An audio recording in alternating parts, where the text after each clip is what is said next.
All right, what I want to do now is give you a few bonus tips. For one, there's a saturated market myth. We talked about that earlier. A myth that everywhere I go, I see ATMs, and so it's saturated. It's ATMs everywhere, right? And again, we'll talk about that specifically because every ATM you see is actually an opportunity for you to undercut. It's just a sign saying, hey, you don't have to explain to us what ATM business is. We already know we need one. We already have a space for it. We already know about the internet and things of that nature. It's just a shortcut for that sale, okay? So that's what you see. That's what you should see when you see an ATM in a place. And then keep in mind, there's thousands of new cash-only businesses that open daily. Now, you don't have to be a cash-only business to put ATM in there, obviously. Grocery stores, gas stations, convenience stores, but there's also cash businesses that don't even take credit card. And so they definitely need I see barbershops, for instance, that don't take credit card and don't have an ATM. You have to come there with cash. They will make more money with the ATM there. Another bonus tip, handling cash. Mix up your days and times that you come and refill the cash machines, you know, just to be safe.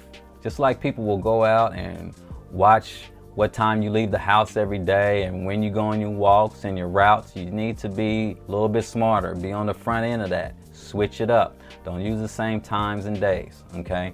That way nobody's getting used to you or someone or your runner or your vaulter to come out there and putting thousands of dollars in this ATM machine. You don't want to do it in front of the business owner or at busy times because you don't really want to do it in front of a lot of people. They see the money and they get big-eyed, right? And especially the owner. He's like, hey, I'm not making no money, or I'm only making 10 cents per transaction, and you coming in here and putting thousands of dollars in this machine, okay? You don't want the owner thinking that. You don't want a lot of people, the customers sitting there watching you or anything. So make sure you're at the optimal times, but make sure you switch it up, okay?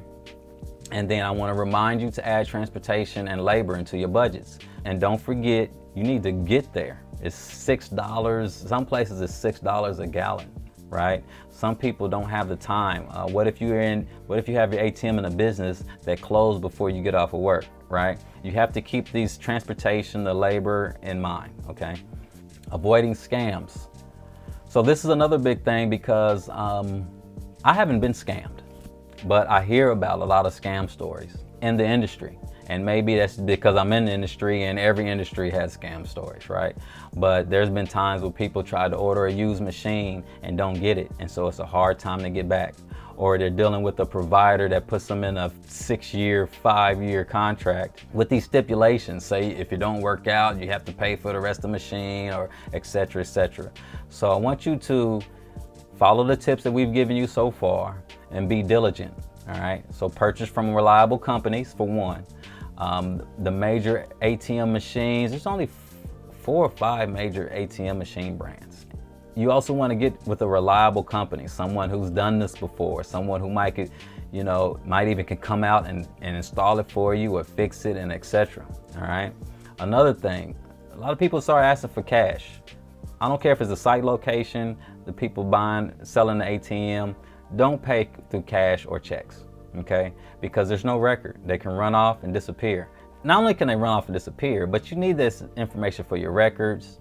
You need your information for refunds or to get refunds, things of that nature. So, you need to stop doing that in general, paying cash or check, especially for big items and especially for business related expenses. We want everything to fall under this bank ledger at our business account.